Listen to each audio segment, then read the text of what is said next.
Fala aí pessoal, beleza? Esse é o último vídeo do ano de 2019.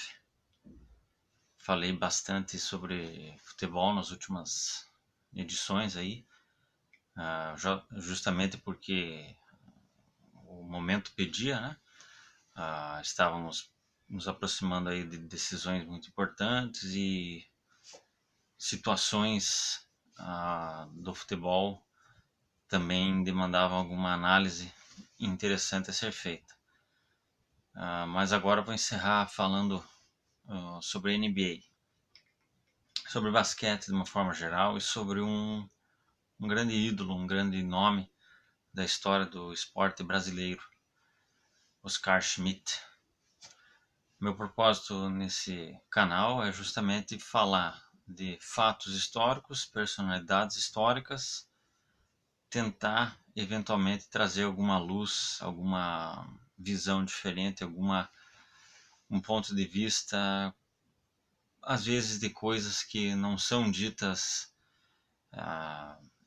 não vou dizer pela grande mídia, não é minha intenção me colocar como nenhum paladino da justiça, dono da verdade, mas são coisas que acabam, que é muito comum no Brasil. Você cria-se alguma história e essa história vai sendo vendida e vai sendo sem apuro, justamente em modalidades esportivas como basquete e outras tantas, que não são de tanto apelo popular, acaba que certas coisas não são mais investigadas além daquilo. O brasileiro tem então essa mania que é o oposto do complexo de vira-latas. Eu vou explicar por quê primeiro.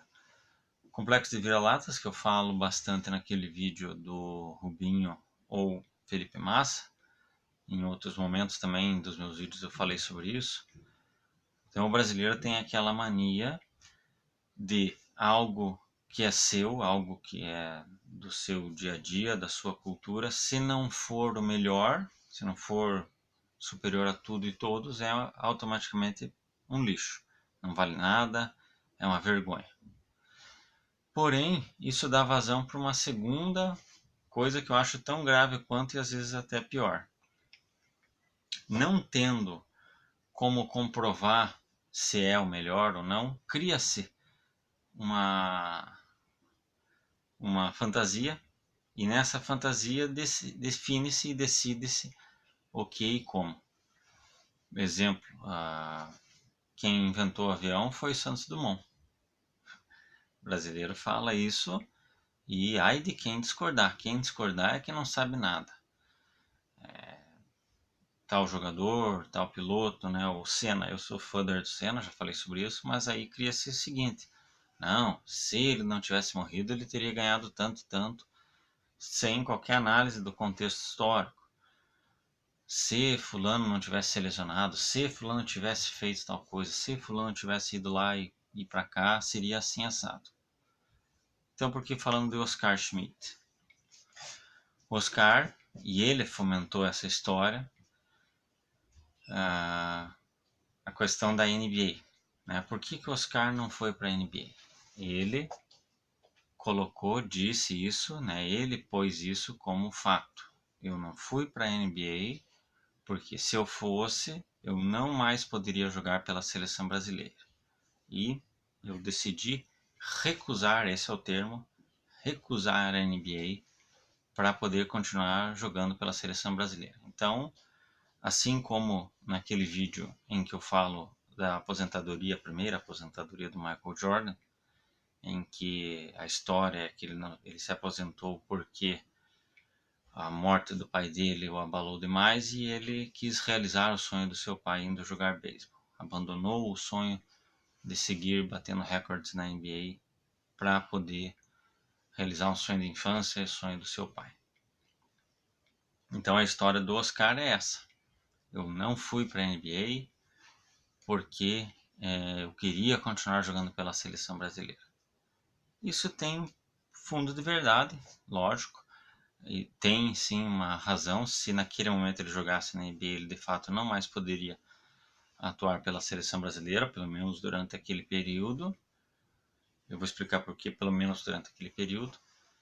Mas Não, não é por conta disso que ele não foi para a NBA e também não foi uma recusa à NBA, não foi estavam famintos para ter o Oscar e não conseguiram, ele em nome do seu amor pelo seu país não foi para lá. Então, fazendo dois paralelos históricos, primeiramente, do porquê dessa regra, né? Porque implicaria o Oscar jogando na NBA, porque ele não poderia mais atuar pela seleção. O Comitê Olímpico Internacional, na sua competição dos Jogos Olímpicos, colocava, né, que as federações dos países é que tinham o critério de escolha sobre quem poderiam representar. O COI, o Comitê Olímpico Internacional, e esse é um outro erro, tá? Um parênteses, esse é um outro erro das pessoas acreditando que era o COI que brigava com a NBA, nada disso.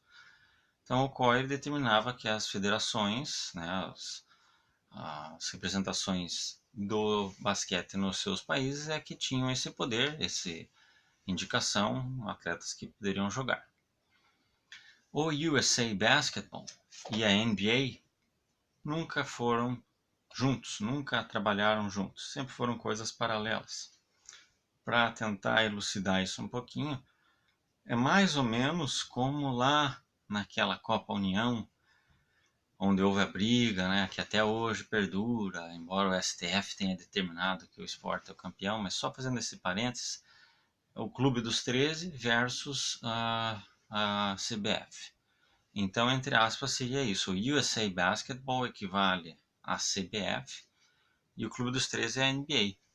É uma organização fechada, profissionais, atletas com regras, inclusive quanto ao próprio desporto, tamanho da quadra, distância, né, dos 3 pontos, duração da partida, inclusive algumas coisas assim diferem de fato da FIBA, Federação Internacional de Basquete, Federation International Basketball Association, e da NBA.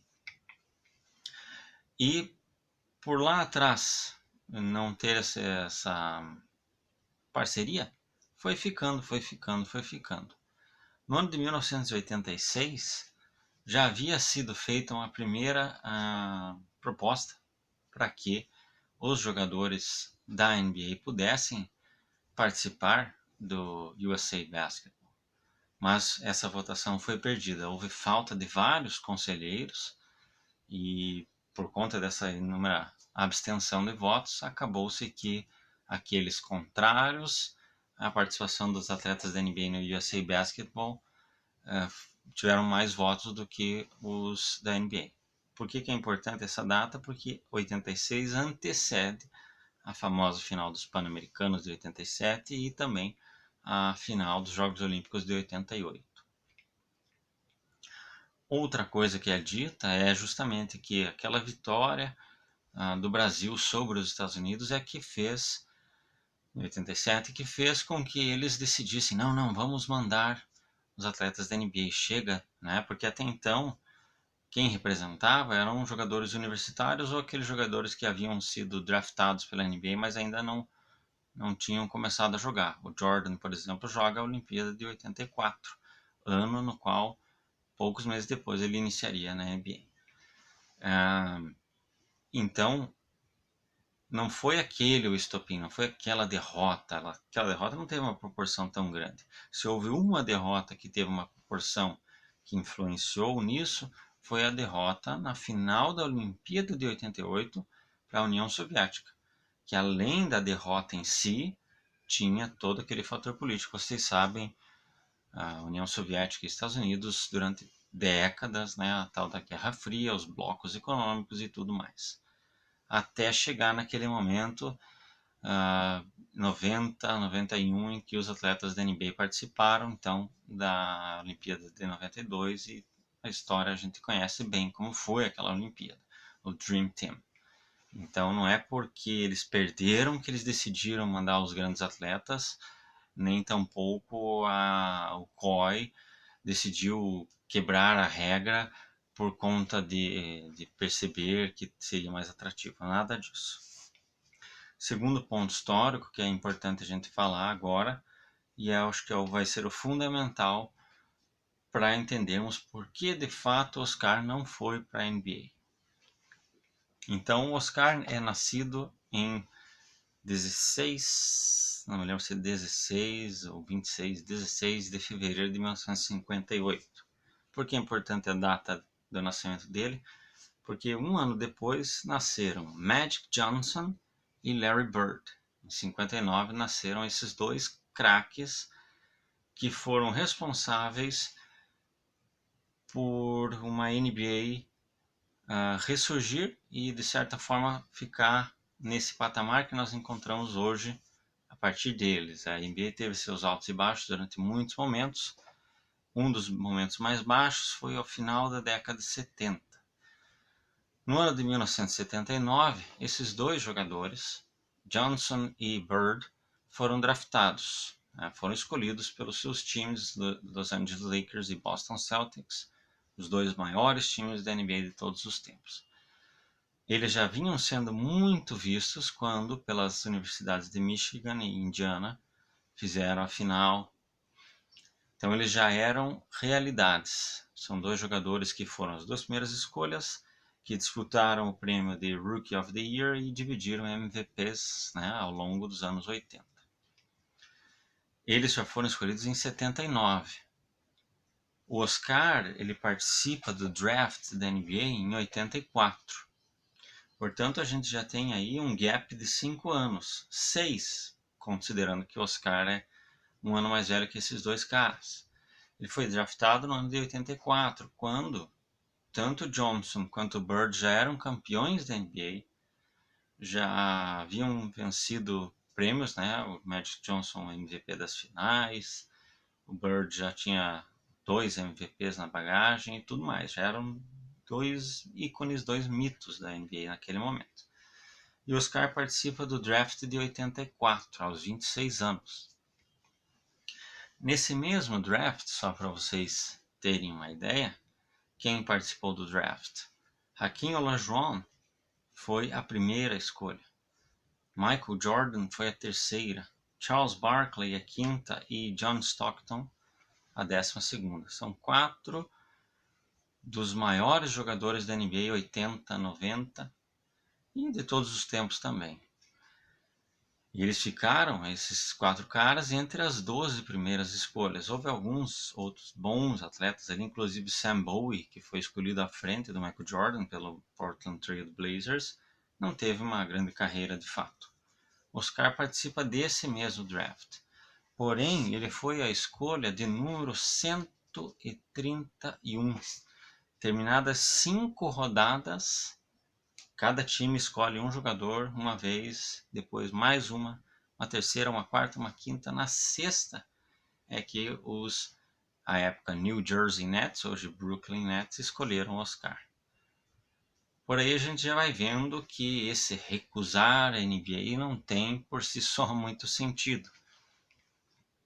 Você estava lá em 131 e você recusa a NBA? Meio estranho. Não estou dizendo que o Oscar era o 131º melhor jogador do mundo naquele momento. Estou dizendo que justamente a fama, o tamanho dele não eram, talvez, reconhecidos, não eram vistos propriamente pela NBA. O que tinha-se sim era um jogador que atuava na Euroliga, não sei se na Euroliga, mas no campeonato italiano, ele atuava pelo Caserta, assim como o Kukoc, alguns anos depois. O Kukoc eu falo bastante disso no vídeo do porquê o Jordan se aposentou. Tinha um jogador que você tinha algumas informações, que ele era um grande arremessador. Lá na Europa a linha de 3 existia, mas era muito menor do que na NBA, com uma diferença de 67,5 centímetros. O tamanho da linha de 3 pontos lá é o mesmo do basquete universitário e do basquete feminino, para se ter uma ideia. 23,9 pés NBA, 22 nesses outros. É um jogador que matava bolas e tinha uma média de pontuação muito alta, então provavelmente pensou-se, uma boa escolha, um jogador para compor elenco. Você não é escolhido como na sexta rodada se você está sendo disputado por alguém, certo? Aí o que acontece? O Oscar é chamado, ele participa de alguns dos training camps, não sei se chega a de fato ir lá longe, mas ele participa de algumas coisas. Aí um terceiro ponto, uma história que ele mesmo conta, que ele pediu para jogar com os caras, ele fez não sei quantos pontos, ele arrebentou com todo mundo e depois saiu dizendo que não. Ele falou isso no Grande Círculo, naquela entrevista na Sport TV, dizendo isso, que ele pediu, foi lá, meteu não sei quantos pontos nos caras e depois saiu esnobando, porque ele, palavras dele, queria apenas mostrar que ele podia jogar com os caras. Só que, vejam só, voltemos um pouquinho à fita. O USA Basketball e a NBA tinham regras diferentes. Esses outros países que representavam seus jogadores pagavam altos salários para eles.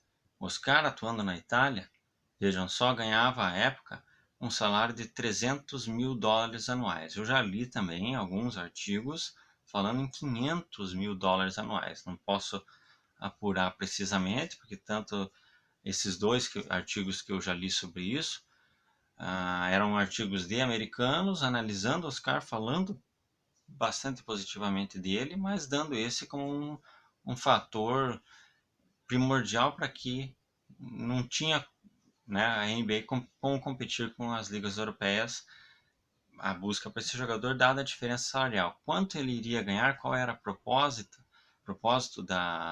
do Nets? 75 mil dólares anuais. Então você, meu caro ouvinte, quem no mundo, em nome de jogar numa liga a mais famosa, mais importante, com uma dura competição, com muitos jogadores de altíssimo nível, quem se proporia a ganhar um salário 4 ou até 6 vezes menor para um lugar onde você é literalmente rei?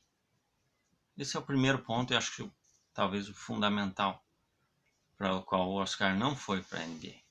Isso tem a ver com a regrinha da ligação dos países com a NBA, né, os países com as suas federações e a NBA dissociada do USA Basketball. Mas aí vem o segundo ponto, pelo qual eu acho que também a gente não pode fechar os olhos para observar isso, e na minha visão é o fundamental, o principal pelo qual ele não foi para a NBA. Quando o Brasil vence os Jogos Pan-Americanos, dois artigos muito importantes, um do LA Times, Los Angeles Times, e outro do Sun Sentinel, ou Sentinel, de Miami, Flórida. Dois artigos escritos por jornalistas, não vou me lembrar o nome deles, mas eu vou colocar o link aí para quem quiser ver os textos originais. Então, um de Miami e um de Los Angeles, fazendo, digamos assim, uma análise do que foi aquela final dos Jogos Pan-Americanos e se debruçando sobre o Oscar, sobre o seu talento, sobre o seu tamanho, sobre a sua importância e sobre como ele poderia ajudar. Sem talvez terem se conversado, esses dois jornalistas de cidades muito distantes fazem um lobby para que os times tragam o Oscar.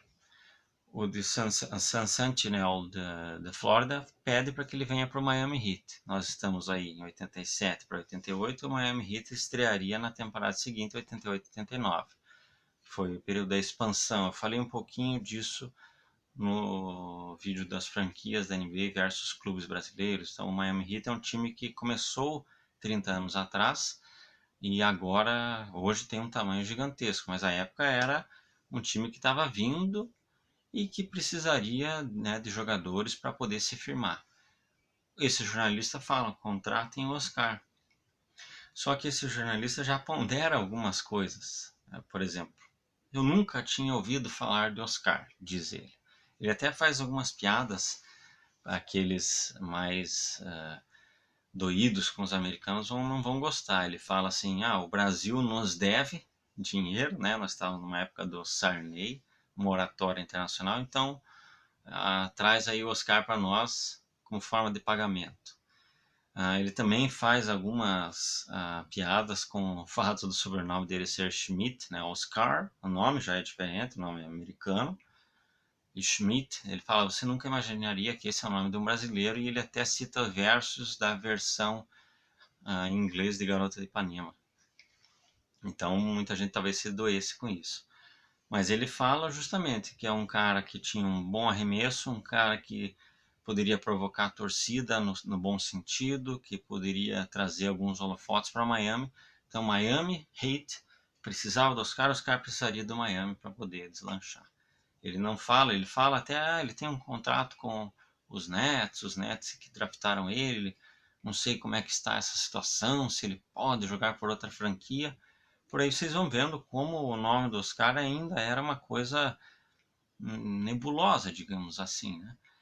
Ele já estava ali com seus 29 para 30 anos. Um jogador com quase 30 anos, iniciando na NBA, seria muito difícil e impossível de que esse jogador fosse estrela principal e que levasse aonde fosse.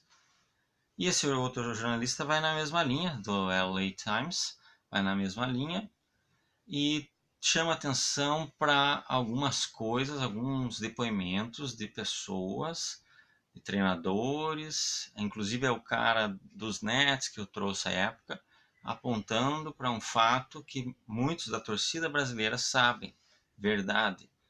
O Oscar e defesa não existem na mesma frase, não existem no mesmo jogo de basquete. O Oscar é um jogador que pegava a bola e tentava arremessar ou dava algumas batidas e ia para a cesta. É um jogador que não colaborava coletivamente, se assim fosse. Teve um jornalista que brincou assim, que falou, mas ele vai dar 33 pontos por jogo para o teu time. E o cara falou, pois é, ele vai dar 33 pontos, mas ele vai abrir espaço para 63 do adversário. Ou seja, um jogador que não poderia colaborar com o time nesse sentido. Tem algumas outras frases falando justamente da dificuldade que ele teve naquele camp, naqueles treinamentos, com a parte defensiva. Tá? Mas por que eu estou evocando esses, entre aspas, defeitos dele? Vou finalizar, vou citar um livro bem importante, da onde que eu estou tirando essas fontes. Mas acho que o principal que me incomoda nessa história, além de tudo, é quando o Oscar diz, nestas palavras, se eu fosse jogar na NBA, isso há 3 anos atrás, se eu tivesse ido jogar, né, eu não fui porque eu não queria deixar de jogar pela seleção brasileira, mas se eu fosse, eu seria um dos 10 maiores da história da NBA. Palavras dele. Isso não condiz com a realidade. O Oscar, ele sequer teria a oportunidade de jogar tanto como ele acha que poderia, no sentido de tempo mesmo. Aliás, outro motivo, então, a dificuldade dele com defesa e jogo coletivo, a diferença brutal de salário. Sim, o peso de não jogar pela seleção brasileira é um quarto motivo. Teria o Oscar, isso também eu li nesses artigos, solicitado por contrato que ele estaria 40 minutos por quadra, todos os jogos, 40 minutos em quadra, todos os jogos do seu time. Além do absurdo de tempo, porque 40 minutos por jogo, nem hoje mesmo os atletas jogam, é uma discussão grande, e é isso que quanto que devem ser poupados esses jogadores ao longo da temporada regular. Então você tem aí o Russell Westbrook no seu período auge ali do Oklahoma, o LeBron pelos Cavaliers, 38, 39 minutos. O Jordan chegou em algum momento a ter 40 minutos. Quem passava disso era Bill Russell e Will Chamberlain, e depois o grande Allen Iverson, que era uma outra pegada de jogador também. Então, você querer exigir 40 minutos, e isso a própria NBA não vê como, eu li na época também dizendo assim que, o jornal da época dizendo que nunca se ouviu falar de uma exigência contratual 40 minutos em quadra. E nesse mesmo artigo fala que ele talvez tenha dito que achava que ia ter 25, 26 minutos em quadra por jogo. Então, já temos aí mais um fator. De repente, o Oscar fez a solicitação para justamente ter esse backup de os caras não concordaram e eu dei banana para eles, mas é uma exigência totalmente absurda, totalmente irreal. E esse livro que eu vou citar, eu separei aqui, eu copiei do inglês, eu traduzi, né? Eu vou citar esse livro, vou colocar para vocês. É bem interessante porque chama-se Who the Man? The Quintessential Analysis of NBA Draft History. Esse é o título. Who the Man? Ou seja, quem é o cara? E é uma análise de toda a história dos drafts da NBA. Então vejam só, a NBA como campeonato começa em 1946. Sempre desde então vigorou-se esse sistema do draft. Todos os times que estão vão escolhendo o número de jogadores, tem um número X fechado de atletas que podem ser adquiridos e vai feito essas rodadas. Ao longo da história foram aumentando os times, né? Começamos com 8, foi expandindo para 10, 12, 17, 23. A essa época dos caras eram 23 ainda, hoje já são 30. Acho que os últimos dois aí foi uns 10 anos atrás, que tínhamos 28, aumentou mais 2. No esportes americanos é assim que funciona de fato. Tanto no futebol, no soccer, nos outros times vão sendo adquiridos, não tem rebaixamento, não tem nada disso. Então o que o cara fez? Veja só, o ator chama-se Tim Johnson, livro publicado em 2011. O Tim Johnson, o que ele fez? Pegou todos os drafts, ano a ano, e fez lá. Escolhas número 1, de 46 até 2010. Pôs todos os nomes do número 1. Desses todos, ele fazia uma análise, selecionava alguns nomes para falar mais. Acredito que dos número 1 ele dedicou muito mais tempo, porque justamente os número 1 ao longo dos tempos, você tem, né, o Magic Johnson, o Will Chamberlain lá atrás, o LeBron depois, o Allen Iverson, o Jordan acabou sendo escolha 3, mas lógico que esses números mais altos são jogadores muito famosos e muito maiores, então demandou-se mais páginas. Mas ele fez essa análise de todas as escolhas. Então, Oscar, escolha 131, ele pegou desde lá, acredito que 131, talvez já final dos anos 70, chegou-se a esse número, até o final. Aí ele escolhe das escolhas 131, separa um nome e faz uma análise desse nome que ele achava o mais relevante. De todos esses, ele considerou Oscar Schmidt o maior. Então, vou ler para vocês a análise que ele fez do Oscar e acho que é por aí. É esse o motivo, essa razão pela qual o Oscar de fato não foi para a NBA e é assim que o Oscar era visto. Tá? Então, prestem muita atenção, vou tentar ler pausadamente para que vocês possam absorver, né, todo o comentário, não é muito longo, mas eu também vou deixar o link desse livro aí para vocês. Então, escolha escolhida, escolha selecionada, Oscar Schmidt, 1984, New Jersey Nets. Oscar Schmidt foi uma estrela internacional que declinou de se arriscar na NBA. Com 2,6 metros de altura, Schmidt era um excelente arremessador do perímetro, fora, né, dos 3 pontos ou naquela região. Um excelente arremessador de perímetro que liderou o Brasil numa fantástica virada sobre os Estados Unidos nas finais dos Jogos Pan-Americanos de 1987, marcando 46 pontos naquele jogo. Aí ele faz essa pergunta: Schmidt teria conseguido sucesso na NBA? Talvez como um chutador de 3 vindo do banco. Ele não era atlético, não era um grande saltador, não tinha um grande drible, nem rebote. Ele era um cara alto que podia arremessar muito bem.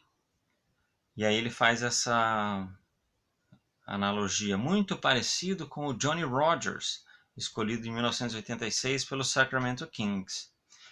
Pessoalmente, eu duvido que ele teria conseguido seus chutes, seu estilo de chutes, desculpem, duvido que ele teria conseguido manter seu estilo de chutes contra os defensores da NBA. Outro ponto, para finalizar, quando o Oscar fala de ser um dos 10 maiores, ele diz o seguinte, que naquela época a defesa não era tão boa. Então ia precisar de 2 caras para me marcar. Gente do céu, nessa época, anos 80, 84, que ele foi escolhido, a defesa era muito mais rígida do que todo o pós 91, 92, 93. Hoje, inclusive. Era uma defesa muito dura, tanto assim é que a partir dos anos 90 que começam a criar-se uma série de regras referentes a faltas flagrantes, ou seja, níveis de faltas. Esse tipo de falta é para técnica, esse tipo de falta já é expulsão. O hand checking, que é quando o jogador vem, você vai sentindo ele, vai colocando o braço para eventualmente, se ele fosse para lá e para cá, você já antecipar o movimento dele. Tudo isso passa a ser proibido em 90 e 91. Para quem tem alguma dúvida de quão pesada era a marcação da NBA nessa época, eu vou colocar esse link, Jordan Rules, que é como os Detroit Pistons, chamados à época de Bad Boys, paravam o Michael Jordan. Era 2, 3 para cima, faltas muito pesadas. Então, com todo respeito ao Oscar, se o Michael Jordan chegou nos Pistons durante 3 anos seguidos e os Bulls nunca passavam dos Pistons, me perdoe, Oscar, você não conseguiria tampouco. O Oscar tinha um estilo de jogo, como eu falei, que era receber a bola e já tentar o arremesso de longe, de repente desvencilhar aqui, né? Ele, talvez por ser mais alto na posição que ele atuava, alarmador, não era tão comum um jogador da altura dele. Tinha um arremesso perfeito, inquestionável. Então ele tinha algum privilégio nisso, de receber e mandar a bola, um índice de acerto muito bom, mas ele não teria todo esse espaço e não teria de fato todo o tempo de quadra, porque o estilo de jogo dele era para aquele jogador que quando o time está um placar meio próximo, vai entrar para meter aquela bola de 3. Então ele seria, e aí o ponto de humildade dele, quando ele falou, não sei se ele percebeu, o mesmo jogador que se diz um dos 10 maiores de todos os tempos, disse que se vê na NBA hoje como um Klay Thompson. Klay Thompson do Golden State Warriors. Klay Thompson não é nem... Hoje ele seria o segundo ou terceiro principal jogador do time, né? Ele está lesionado. Mas na época que tinha o Kevin Durant e o Draymond Green no auge, então ele era o quarto jogador do time. Mas o Klay Thompson é justamente isso. Recebeu a bola, arremessa. Show de bola nos acertos, mas é um jogador que não tem muita... o que foi dito sobre o Oscar ali, né? Não é atlético, não tinha um bom salto, não sabia driblar para dentro, infiltração, dificuldade nos rebotes e muito menos assistências, né? O Oscar não iria passar a bola. Então é isso. O Oscar, um dos motivos que certamente pesou para ele não ir para a NBA foi o fato de ele, naquela época, não poder jogar pela seleção. Talvez se ele fosse para a NBA, em alguns anos ele já poderia voltar para a seleção brasileira, sem problema maior. Mas o salário, algumas exigências dele e, sobretudo, a dificuldade tremenda que ele teria de se adaptar ao estilo de jogo da NBA e a quantidade de grandes jogadores que ele iria enfrentar impediriam que ele continuasse mantendo aquele nível de acerto, nível de pontuação, nível de glórias dele no basquete. Finalizando, Oscar tem quase 50 mil pontos somados aí todo o seu período lá fora. Depois acho que na Grécia ele chegou a jogar, não, na Espanha, Valladolid. Jogou no Brasil novamente, com quase 40 e tantos anos jogando ainda pelo Flamengo. Ele bateu o recorde, supostamente a época do Jabbar, passando dos 45 mil pontos, quase 49 mil. Então ele é o maior pontuador da história do basquete. Assim como o Joseph Bican, jogador da Áustria, é o maior artilheiro da história do futebol. Beleza, galera? Um abraço.